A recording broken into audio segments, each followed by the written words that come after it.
mis oyentes, cuídalos mi virgencita, cuídalos mi Yemayá, oh mi Yemayá, quítame lo malo, oh mío, quítame lo malo y échalo en el mar, oh mi Yemayá, quítame lo malo, quítame lo malo y échalo en el mar, oh mío, Yemayá, acepto no te mamá, oh mi letisco,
Zambia abajo, Zambia a los cuatro costados, Zambia manda mi negrita con la bandera de paz. Zambia arriba, Zambia abajo, Zambia a los cuatro costados, Zambia manda mi negrita con la bandera de paz. María de la Luz, saluda a su legua, María de la Luz, saluda a su chosi, María de la Luz, saluda a su oso, María de la Luz, saluda a su chum, María de la Luz, yo llamo a Chango, llamo a Yemayá, llamo a Papalú, yo llamo a Tucanga, que baje a la tierra para trabajar. Zambia arriba, Zambia abajo, Zambia los cuatro costados, echemos más para todos sus hijos que están en la tierra.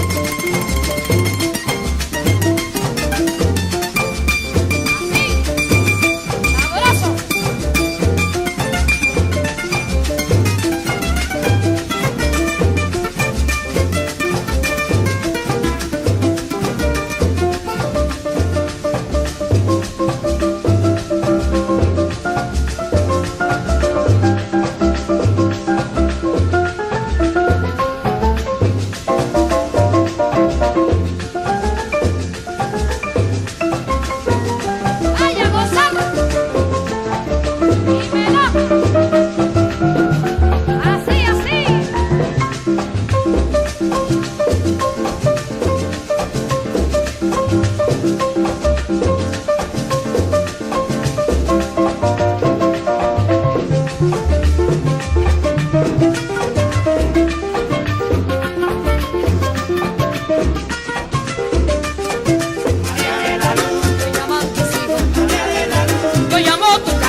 Welcome to the Divination Table Radio Show with your host, Michael Lennon.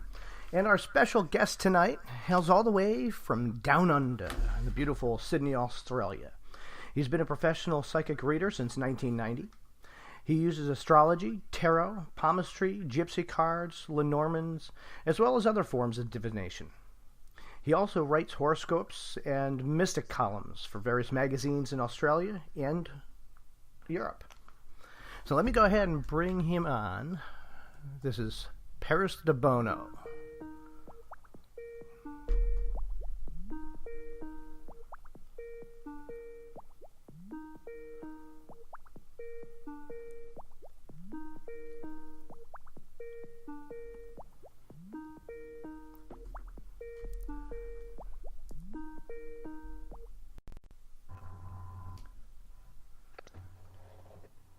Hello.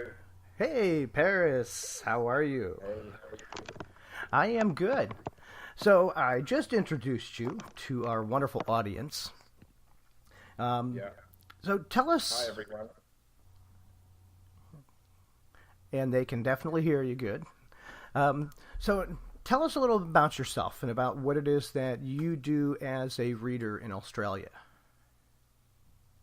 Well, I've been reading cards and doing readings now for about 25 years. I started in 1990 as a professional, and I started off as a tarot reader.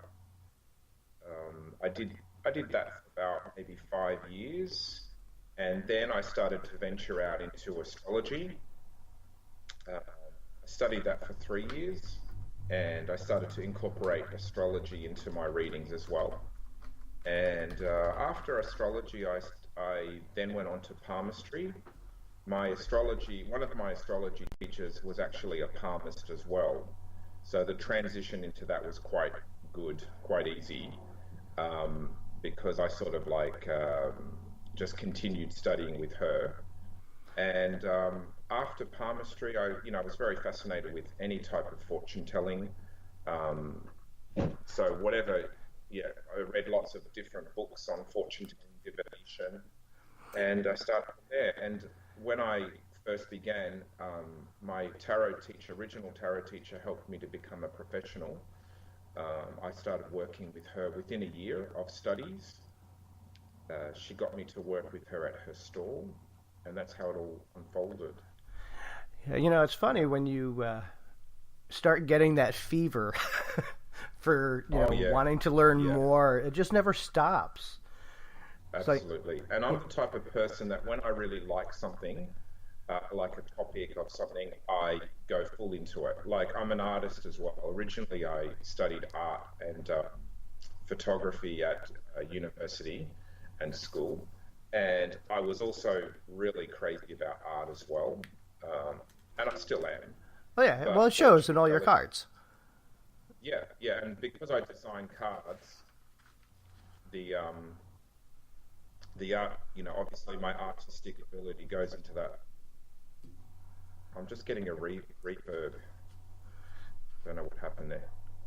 Are you still getting it, or was just a temporary? I think it's stopped now. Yeah. Okay. Yeah. So I channel all my artistic ability into the cards that I design. So I design many cards now.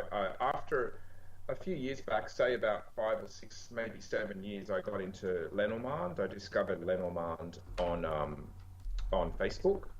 A friend of mine sort of showed me this Lenormand group, and I joined it. And that's how the whole Lenormand experience came from that. Originally, I just watched and looked at what other people were doing and reading. I was very intrigued by Lenormand because it was a system that I wasn't familiar with. I did have Lenormand cards already that I had owned, but I never knew how to read them. So when I got introduced to the Lenormand groups on Facebook, I was very intrigued because it was sort of a system I hadn't mastered or hadn't explored. And after about a year of sort of hanging around in the groups and learning bits and pieces, I started getting obsessed with Lenormand. And then I started to design my own Lenormand cards as well. And that's how that all unfolded. Eventually, after a few years of that, maybe 2 years, I opened my own Lenormand Facebook group, and that's the group that I'm admin now. And that's also the group that I met you in. Yeah. And that's when I started learning how to read the Lenormands. Yeah, the group's very popular, and I think it's become the biggest Lenormand group on Facebook now, as far as I'm aware. It's sort of surpassed all the other groups. There was about maybe 4 Lenormand groups altogether. I think mine's the biggest one now and the most active one. Yeah, well, I mean, it is definitely very active and it's very large. And I think one of the things that attracts people to that particular style of reading is it's a completely different language. I find a lot of people that read tarot have a hard time initially transitioning into Lenormands because they don't know how to formulate the sentences from the cards. Yeah. You know, because it's I think a lot of tarot readers get so caught in tarot they can't transfer into Lenormand. A lot of them try, but they can't do it. Tarot is, as you know, tarot is very complex and it requires a lot of sort of soul searching, and often the answers are very spiritual in nature. So if you're asking about, will I get a job, say, it might say, well, you have to go on an inner journey to find out your soul's purpose, something like that. That's what tarot tends to do. Whereas Lenormand is more linear. It just says you will get it, but it will be difficult, or you won't get it, or you will get it, and it will be successful. Lenormand doesn't require you to soul search. Right. It gives you a point blank sentence as, Yeah. the same way we would speak English. Yeah. The good thing about that is it's not encumbered. I'm hearing a reverb again, Michael. The good thing about Lenormand is it's direct and it's not encumbered by a lot of spiritual kind of journeying. But the problem with Lenormand sometimes the person doesn't get the breakthrough that they might need. So, for example, if someone is sabotaging their love life, for example, and they've got, say, a mental block with love, and they just keep asking, will I meet someone, will I meet someone, will I meet someone, the Lenormand will just keep showing blocks, but it won't necessarily point them into the way that they can resolve those blocks. Whereas that's what tarot tends to do. It tends to make you sort of look deeper. Whereas Lenormand is more just answers the question, but it doesn't require depth in getting the solution. So I tend to use Lenormand for very direct questions, like will I get the job, or will I meet someone in love in the next 12 months, or whatever it is. I find the Grand Tableau, when you do the Grand Tableau, that's much more deep. That goes into the depths a bit more. But yeah, tarot is much more of a spiritual kind of system. Yeah, and I'll agree with that. Astrology tends to make you think deeply and about your place in the world, and it sort of connects you to the archetypes of the planets, whereas Lenormand is more direct. Yeah, and I definitely agree with that. I tend to go to Lenormands when I want to just get the nitty gritty. I want the answer. I don't want to have to look for it, search for it. I just want to throw my cards and say, okay, this is what it is. Boom. Exactly. I think sometimes when you want to know if something's like, will I get